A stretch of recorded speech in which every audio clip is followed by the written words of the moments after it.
we are going to start off by making our card slot A.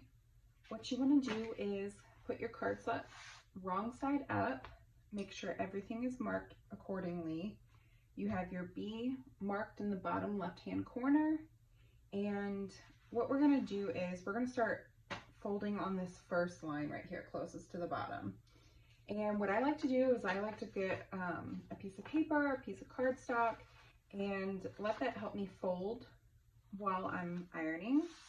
So I'm going to just put this right against that line right there, and you're going to take the right side and you're going to fold it over on top of itself, making sure everything's staying nice and straight, and we are going to press that line.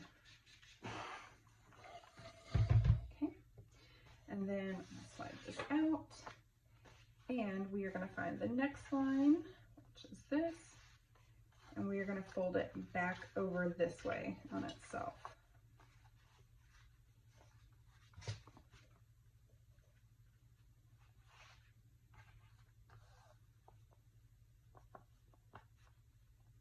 And I'm using the friction pins where it disappears when you press it. If your B gets pressed away, that's fine because we already know which direction that we're folding in now. So there's that. We'll place this back here, fold back over, and we're going to continue to do this all the way until the end.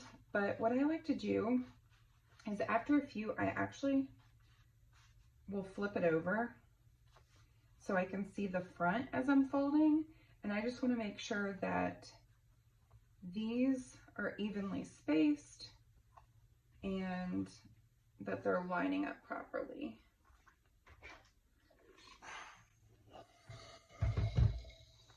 So I'm going to continue to do this.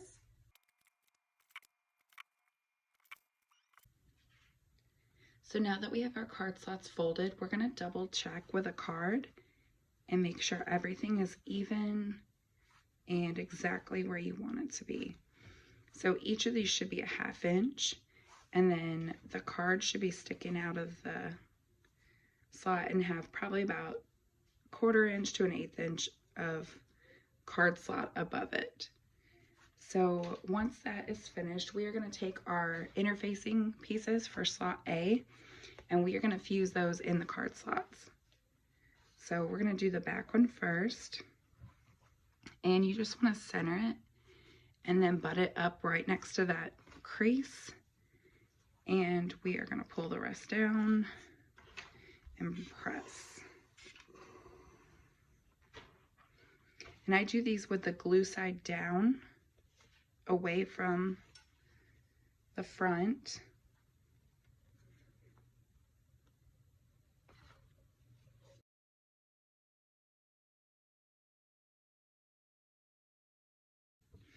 So once we get to the front one, I'm going to do it with the glue side up because it might be sticking down a little bit right here, and you don't want this to stick to the very back panel. So we're going to do that glue side up and press. And then next we're going to take it over to our machine and we're going to top stitch each card slot. Now, once you do the first card slot, you're going to want to make sure to move it out of the way, do the next, move it out of the way, do the next one, and so on.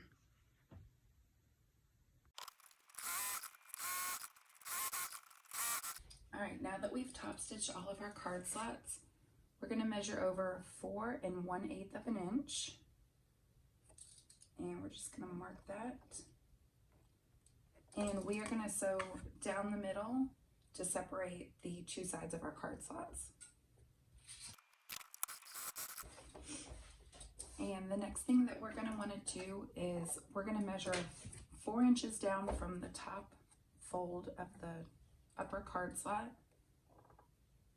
and 4 inches, and then we're going to trim that off. Next, you want to grab one of your base or lining base pieces, and you are going to fold it in half with the short sides together, and we're going to make a memory crease. So I went ahead and I did this on this side already, and we're going to open it back up, we're going to place our card slots on top. You want to make sure it's centered. So I like to just give it a little fold, just to get that center mark in there. We're going to line it up against the bottom, make sure the center mark looks good.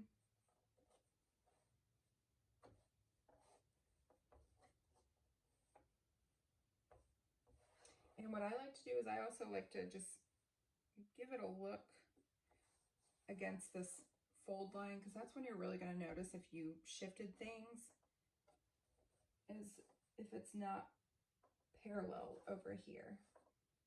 So that looks good. And I'm going to baste it.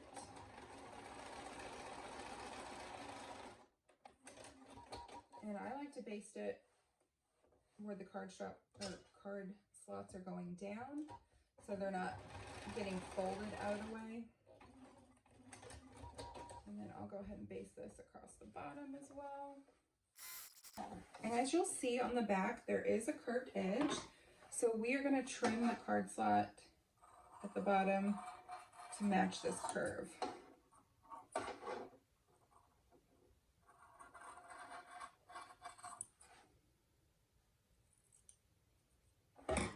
Okay, so now that's basted on, we are going to take this back over to our ironing board, and we are going to put our lining base stabilizer on. So now that we have our card slot A basted on here, we are going to add the base stabilizer piece, which is the Decavil Light. We're going to flip it over, and you should be able to see this memory crease still. So the card slot is here. We are going to put this on the opposite side. So you want to butt it right up next to that line, and then you're going to center it. So I'm going to give that a press.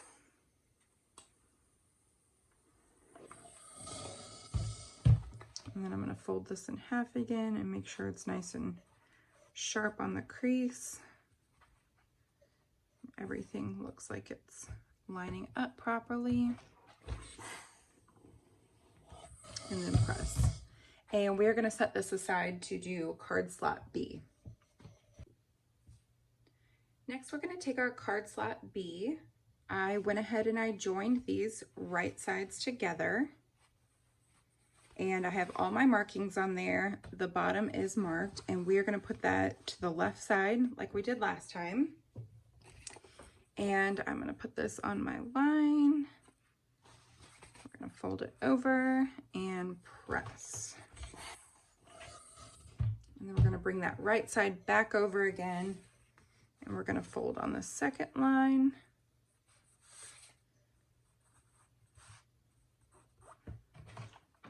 And we are going to continue to do this as we did with card slot A. Now, once I get it started, I like to turn it over and make sure everything is looking even on the front and on the back when you're pressing.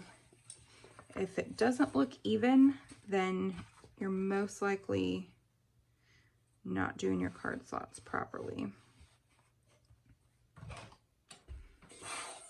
And if your marking looks off when you're pressing, it's okay to eyeball it and move it off the mark a little bit, because you'd rather your card slots be straight versus just going by the marks. There is a little leeway on both sides. So if you didn't mark it perfect, you can still kind of eyeball it and make sure that everything is evenly spaced on the front and the back sides. So I'm going to fold this all the way up to the end.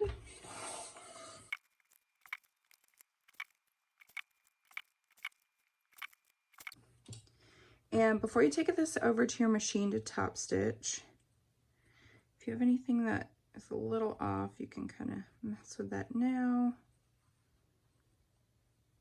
Looks like these top ones got a little wonky for me, but all right. And then I'm also going to grab a card, and I am going to slip it in here and make sure things look good.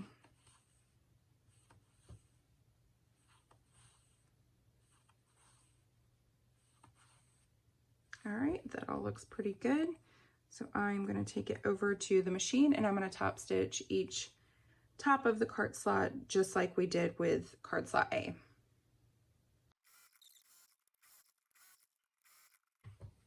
Okay, once we have all of them top stitched, we are going to baste both sides of the card slots together so they don't shift. Now, you know, just start where the card slot kind of meets. And I switch on a narrow foot because there is a little bit of bulk right there. So using my walking foot is just a little too much. And we're going to start from the bottom and go up so you're not working against those card slots.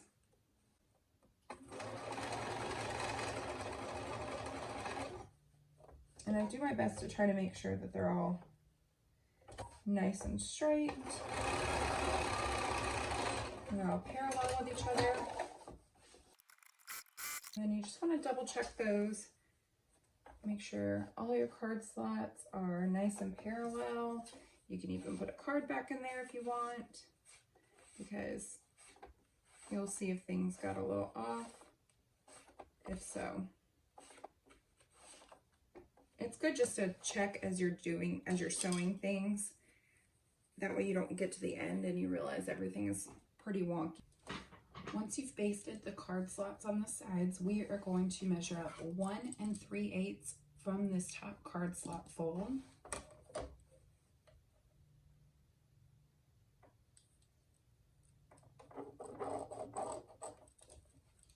And then from this line, we are going to measure it down 8 1/4 inches. And then we are going to trim on both of those lines. Okay, so now that's nice and trimmed up. And we are going to take our side piece for card slot B, and we're going to line it up. And we are going to sew it 3/8 of an inch. So I know it's a little bit different of a seam allowance, but 3/8. So now I'm going to give it a little press with my fingers, making sure the seam allowance is out towards the side strap. And then we are going to top stitch down, which I like to do with my walking foot. We're going to top stitch down on top of the side strap at 1/8 of an inch. Okay, so next we are going to grab our card slot B back, and we're going to place it on top of the other edge of the card slot B, and we're going to do right sides together. So we're going to put those together and clip, and then we're going to sew at 1/2 of an inch seam allowance. Now we're going to take this over to our cutting table, and we're going to trim down the seam allowance to 1/4 of an inch. Now, it's pretty important to try to get this edge as straight as possible. So I like to use my rotary cutter and my ruler to get a nice straight edge, because we're going to be folding it over on top of itself. Okay, so now that that's been cut down to 1/4 of an inch, we are going to unfold this, and we are going to place this with the wrong sides together. Now, as you'll see on this side, it's going to create like a little binding looking edge right there. And it should be about 1/4 of an inch to 3/8 of an inch, depending on how bulky your seam is. And then we are going to top stitch that on this back piece. You do not want to go on the card slots. And we're going to do that in 1/8 of an inch. Now that you've top stitched that, I'm going to go ahead and just baste this together.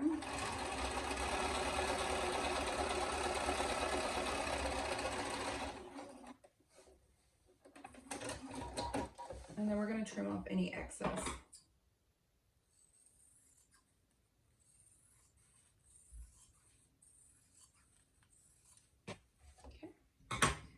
And then you want to take your lining base, and I went ahead and I made the memory crease like I did on the other one, and we're going to unfold it. And you want to lay your card slot with obviously right sides up. Make sure it's nice and centered. That bottom edge is lined up. And then again, I want to check it against this middle fold, because even though I think this bottom's lined up, it doesn't look like it. So that looks more even right there.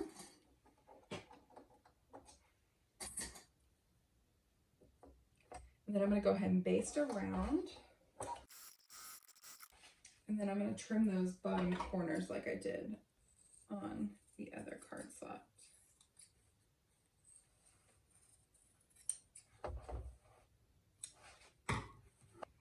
Okay, so this is basted together now. We are going to go and press our stabilizer on the opposite side, just as we did with card slot A. And I'm going to take that over to my iron. So now that you have the deckable light fused on the back of your card slot B side, you want to take both of the card slot pieces on the lining bases, and we're going to place them right sides together, and you want them on the same side, because that way when this flips over, they're going to be on opposite sides. So what I like to do is I like to grab a couple pins. And it's really important to make sure that these center creases match up. So I'm going to put that through the middle crease. That looks good over there. And I'm going to do the same over here.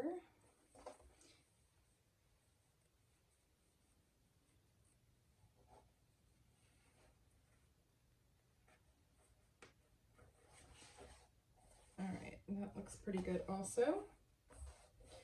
Once those are pinned into place, if you are making view A, you're going to measure down 1 3/8 of an inch from the side up here, and you're going to mark. And if you are doing view B, it's only going to be 1 1/8 of an inch. So once you mark that, you're going to want to go on to the other side and do the exact same thing from this edge as well. So once you measured, we're going to go and we're going to start at that line that you just made. Now, this is really important. You need to make sure that you are back stitching a couple times on this spot, because when you turn it, if your stitches come loose at all, you're going to have to hand sew it back together, and nobody wants to do that.